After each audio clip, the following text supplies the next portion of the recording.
जिन अधिकारियों के कंधे पर समाज और जनता की सेवा का भार हो और वही रिश्वत मांगने लगे तो सोचिए समाज का, लोगों का, जनता का किस तरह का बदलाव होगा। इलीगल स्ट्रक्चर बनाना हो तो पैसे दीजिए, एक घर बनाना है G+3 तो पैसे दीजिए। ये हम नहीं कर रहे हैं। एक वॉइस रिकॉर्डिंग ने पूरे मुंबई एम वार्ड ईस्ट के अधिकारियों का पोल खोल दिया है। मुंबई महानगर पालिका के अधिकारी जब भ्रष्ट हो जाए और रिश्वत मांगने की अगर बात करें तो सोचिए कि पब्लिक और जनता की सेवा करने वाले के ऊपर का जो लोगों का विश्वास है वो कैसे ख़त्म नहीं हो जाएगा। जिन अधिकारियों के कंधे पर समाज और जनता की सेवा का भार हो और वही रिश्वत मांगने लगे तो सोचिए समाज का, लोगों का, जनता का किस तरह का बदलाव होगा। इलीगल स्ट्रक्चर बनाना हो तो पैसे दीजिए, एक घर बनाना है G+3 तो पैसे दीजिए। ये हम नहीं कर रहे हैं। एक वॉइस रिकॉर्डिंग ने पूरे मुंबई एम वार्ड ईस्ट के अधिकारियों का पोल खोल दिया है। और ये अधिकारी कौन है? एम वार्ड ईस्ट के होनहार अधिकारी है। सब कहानी विस्तार से CN चैनल के माध्यम से हम आपको बताएंगे। नमस्कार, मैं हूँ राज पांडे, आप देख रहे हैं CN न्यूज़। कहानी ऐसा है कि मुंबई महानगर पालिका जो सबसे महंगी महानगर पालिका है और अपने बजट में सबसे ज़्यादा मुंबई में पैसा खर्च करती है, लोगों की सेवा के लिए, लोगों की भलाई के लिए, मुंबई के विकास के लिए। लेकिन कुछ ऐसे भ्रष्ट अधिकारी हैं जो लोगों को समाज में पैसा लूटने के लिए किसी भी हद तक उतर जाते हैं। ऐसे ही विशाल चौधरी नाम के एक मुंबई महानगर पालिका M ward east building and factory के एक अधिकारी हैं, विशाल चौधरी जिनका नाम है। और ये वॉइस रिकॉर्डिंग जो वायरल हो रहा है वो हम आपको पहले सुनाते हैं कि किसी एक महिला से पैसे के लिए लेन देन की बात कर रहे हैं। साथ साथ में छोटा पवार और बड़ा पवार, कौन है ये दो मगरमच्छ, छोटा बड़ा पवार? इनकी इंक्वायरी कब होगी? सबसे पहले आप ये वॉइस रिकॉर्डिंग सुनिए कि एक महिला के साथ पैसे के लिए लेन देन की बात कर रहे हैं, क्यों कर रहे हैं, कितना महला घर बनाना है तो कितना पैसा देना होगा, सब सुनिए। इस रिकॉर्डिंग में आपको क्लियर हो जाएगा। विशाल चौधरी, याद से नाम सुन लीजिए, विशाल चौधरी की वॉइस रिकॉर्डिंग है। खैर, हमने इस रिकॉर्डिंग का पूरी तरह से पुष्टि नहीं किया है, आगे छानबान में पता चल जाएगा कि उनकी रिकॉर्डिंग है या नहीं। लेकिन पहले वॉइस रिकॉर्डिंग सुनते हैं। हेलो हेलो, नमस्ते। हाँ बोलो। हाँ सर, फोन ही नहीं उठा रहे। मैं बोली क्या हुआ, क्या मालूम। पीजी में था, पीजी चालू बोलिए। थोड़ी देर में करूँ फिर फोन? नहीं बोलिए, बोलो। फोन उठा लिया तो बात है, बोलो क्या बोल रहे? आप दिखे नहीं तो मैं बोली कॉल करती हूँ। पीजी चल रहा है, पीजी में। अच्छा, पीजी में थे क्या? नहीं, मैं क्या बोल रही, बोलू ना, बात करूँ? बोलो। हाँ हाँ, चेंबूर था, पीजी में। बोलिए क्या बोल रहे थे? मैं बोली अभी बात करूँ क्या बाद में करूँ? नहीं बोलो, अभी फोन उठा दिया, फोन करेंगे, बोलो। हाँ, तो मैं क्या बोल रही मालूम, 2 घर का काम मिला है अभी मेरे को, आज ही। अब तो कंप्लेंट बन गई अभी तो, सबका कंप्लेंट आ गई। वो छोड़ो, वो तुम्हारी मेरी बात, मैं तुमको भाई मानती करके मैं तुमको बोल सकती, मैं तुम्हारे अगेंस्ट कभी थी ना उतराऊंगी। तुम मेरे को हर जगह हेल्प ही करे, कौन सी जगह मेरे को छोड़े नहीं। नहीं, आप बोले उस दिन कि आप दोनों दिन आए थे, उस दिन बोले कि कंप्लेंट बन गए। बोला अच्छा है, चलो। वो अरे आपकी थोड़ी, वो पवार सर मालूम ना कैसा करते मेरे साथ। तुमको पहले से ही बोलती कि पवार सर मेरे साथ सही से नहीं रहते करके। ठीक है ना, चलेगा ना, 2 काम है तो फिर लेके आओ और देखते ना। मैं क्या बोली, पवार सर के पास दूं क्या तुम्हारे पास डायरेक्ट आऊं? नहीं, पवार साहब के पास मत दो, तो जूने नीचे वाले छोटे पवार साहब के पास दो, चश्मा वाले। तो फिर कितना दूं? मैं बोली वो मेरे को बता देंगे हिसाब, तो फिर मैं आप आ जाओ फिर बता दूंगा मैं फोन के लिए। क्यों बोले तो टेंशन मतलब व्हाट्सअप कॉल है, वो क्या टेंशन है? नहीं बोलता हूँ मैं पूछता हूँ ना क्या बनाने का है, क्या है। वही GR+4 है। आप बोल दो, आपको GR+4 है। 15 दे दीजिए पवार सर। दीदी मेरे को माफ कर दो। आप G+4 तो इम्पॉसिबल ही है। G+2 के लिए बात करो उनको, बोला G+2 बना भाई अभी अच्छा G+2 इनके राज में। एक G+2 नहीं, रिपेयर का ही है, G+2 का ही है, एक G+4 है। नहीं 4 नहीं 4 तो ज्यादा होगा, गिर तो भी 2 गया का चला क्या उठ के। 2 का क्या करूँ वो बोलो। बोलता हूँ मैं आपको 2 का, मैं पूछता हूँ, बोलता हूँ कितना एरिया है, एरिया बताओ ना, एरिया कितना 10x15, 10x15, नीचे 10x15, ऊपर 10x15। ठीक है 10x15, 150 स्क्वायर फीट के 450 हो गया ना G+2 का 450। बताता हूँ आपको, मैं फोन करता हूँ। बोल देंगे तो मैं कुछ की कोटेशन दे बात देती थी ना, हाथ में ले लेती थी। बोलता हूँ दीदी, अभी मेरे भी इधर मीटिंग में होना है, मैडम के सामने हूँ, तो वही बाद में पहले 20 देती थी, वही दे दूं क्या, खाली इतना बोल दो।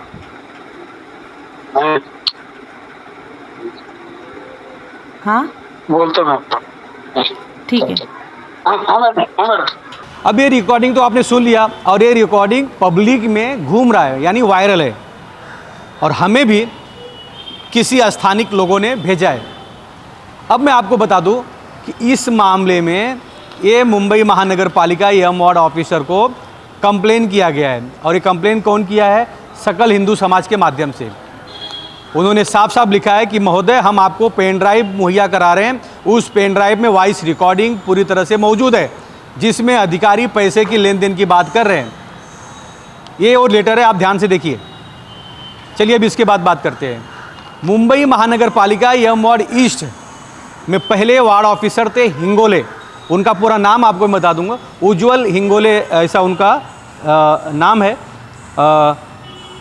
उज्ज्वल हिंगोले। उज्ज्वल हिंगोले जो वार्ड ऑफिसर थे एम वार्ड ईस्ट में, वो सबसे ईमानदार वार्ड ऑफिसर में से एक थे। एम वार्ड ईस्ट में 38 ऐसे लोगों के ऊपर उन्होंने फरमान जारी किया था जिनके ऊपर MRTP के तहत FIR होना तय था, और उन्होंने इसकी सजेशन, इसकी पूरी छानबीन करके पूरी फाइल बना दिया था। जब 38 लोगों को मालूम पड़ा कि भैया MRTP के तहत उनके ऊपर FIR होगा, कुछ नगर सेवक है, कुछ पॉलिटिकल नेता है, कुछ ऐसे असामाजिक तत्व हैं, कुछ भाई है, कुछ गुंडे हैं, कुछ दादा भी है, लेकिन सभी के ऊपर MRTP के तहत FIR होना तय था। इसी वजह से 38 लोगों को बचाने के लिए उज्ज्वल हिंगोले जी को एम वार्ड ईस्ट से भगा दिया जाता है, यानी उनको कहीं और ट्रांसफ़र कर दिया जाता है। तो क्या मुंबई में ईमानदार अधिकारियों की ज़रूरत नहीं है? क्या मुंबई में ईमानदार अधिकारी काम नहीं कर सकते? जब वो ईमानदारी से काम करेंगे तो क्या उनका इस तरह का तबादला होता रहेगा, ट्रांसफ़र होता रहेगा? चलिए अब मैं बता दूं आपको। अभी उज्ज्वल हिंगोले जाने के बाद अब वहाँ पे वार्ड ऑफिसर कौन है? आप चौंकाने वाली बात है। ये चौंकाने वाली बात इसलिए है क्योंकि जो मोहतरमा यहाँ पर अभी वापस वार्ड ऑफिसर बन के आई हैं, वो पहले भी यहाँ पर वार्ड ऑफिसर थी एम वार्ड ईस्ट में। उनका नाम है अलका ससाने। जब अलका ससाने मैडम बहुत अच्छा काम कर रही थी, ईमानदार थी, तो एम वार्ड ईस्ट से उनको भगाया क्यों गया? उनको हटाकर उज्ज्वल हिंगोले को क्यों लाया गया? ये सबसे बड़ा सवाल है। अब उज्ज्वल हिंगोले ने महानगर पालिका के जगह को, प्रॉपर्टी को बचाने के लिए इस तरह का हथकंडा अपनाए, तो उन्हें भगा दिया गया। अब वापस अलका ससाने जी को एम वार्ड ईस्ट में वापस लाया गया है। बहुत ईमानदार अधिकारी है, और उनके आते ही अधिकारियों के वसूली के रिकॉर्डिंग के वॉइस वायरल हो रहे हैं। क्या अलका ससाने मैडम का प्रेशर है अधिकारियों को कि भैया कुछ भी करो, वसूली करो और हमारे पास लाके जमा करो? क्या अलका ससाने मैडम का ट्रॉम्बे, चीता कैम्प, शिवाजी नगर, गोंडी, मानपुर, इन सभी इलाकों में उनका पैसा लगा हुआ है, उनका फंड लगा है? G+1, G+4, G+5 बिल्डिंग, कोई भी बिंदास कॉन्ट्रैक्टर आता है और वहाँ बिल्डिंग खड़ा कर देता है। अलका ससाने के अंतर्गत में कितने इमारतों के ऊपर बुलडोजर चलाए गए, कितने इलीगल स्ट्रक्चर तोड़े गए? क्या अलका ससाने मैडम खुद फाइनेंस करती हैं? इसीलिए इनको वार्ड में, यहाँ पे एम वार्ड इसमें लाया गया है। अगर उनके विभाग में अगर एक अधिकारी इस तरह का रिश्वत मांगते हुए दिख रहा है या वॉइस रिकॉर्डिंग हुआ है और वो पब्लिक के सामने है, तो इसका जवाबदार वार्ड ऑफिसर है, क्योंकि पूरे पुलिस स्टेशन का अगर अधिकारी एक पुलिस का मेन अधिकारी है, तो जैसे वैसे ही सेम वार्ड ऑफिसर भी इन सभी अधिकारियों का मेन अधिकारी है। इन सभी का चौकसी कभी होगा, इन सभी का छानबीन कभी होगा। बता दूँ, अलका ससाने मैडम ने ये जो गुल खिलाया यहाँ पर आके, आते ही एक अधिकारी सस्पेंड होने के कगार पर आया, उसका जवाबदार कौन है, इसके ऊपर चौकसी कब होगा। ट्रॉम्बे चीता कैंप, मानकुर्द, शिवाजी नगर, गोवंडी, बैगनवाड़ी, ट्रॉम्बे पांजरा पुल होते हुए वासीनाका, ये सब एरियो में बिंदास धड़ल्ले से इलीगल स्ट्रक्चर बनाए जा रहे हैं। इसका जवाबदार कौन है। यहाँ तक कि ट्रॉम्बे चीता कैंप पहली पाड़ा में G+4, G+6 लिफ्ट वाले बिल्डिंग बना दिए। कहाँ है महाराज। और वार्ड ऑफिसर जो ईमानदारी से काम कर रहे थे, MRTP FIR लेने की पूरी तैयारी कर दिए थे, उनको यहाँ से फेंक दिया गया उठा के, और जो करप्ट है उनको वापस लाया गया। वॉइस रिकॉर्डिंग से ये पता चलता है कि अलका ससाने मैडम का कितना अधिकारियों को प्रेशर है, वसूली करो और लाके जमा करो। 5 महले की बिल्डिंग बने या 6 महले की बिल्डिंग बने, अब देखना ये है। इसकी और भी कुछ तस्वीर है, हमारे दूसरे पार्ट में हम जरूर दिखाएंगे। तब वार्ड ऑफिसर हो, शासन प्रशासन हो, मुंबई महानगर पालिका के अधिकारी हो, या महाराष्ट्र मुंबई में भारतीय जनता पार्टी के सत्ता है, तो क्या उनके अधिकारी सोए हुए हैं, नेता सोए हुए हैं, वो कब एक्शन में आएंगे। क्या ऐसे अधिकारियों को सपोर्ट कर रहे हैं। क्या अलका ससाने मैडम को महाराष्ट्र के मुख्यमंत्री का सपोर्ट है, क्या किसी बड़े नेता का सपोर्ट है, इसलिए बार बार उनको यम वार्ड में लाया गया। एक बार वार्ड ऑफिसर जब पोस्टिंग से चेंज हो जाता है, कहीं और पोस्टिंग हो जाता है, तो उस वार्ड में दोबारा आता नहीं है। अलका ससाने मैडम को वापस लाना मतलब उनका जो यम वार्ड ईस्ट में फाइनेंस लगा है उसका वसूली करना है, इसीलिए वापस उनको लाया गया है। या तो वो अपने ऊपर के बड़े अधिकारी या जो उनके भगवान हैं, जो उनको यहाँ पर लाए हैं, उनको बराबर पहुँचाते रहेंगे। ये सब सवाल है।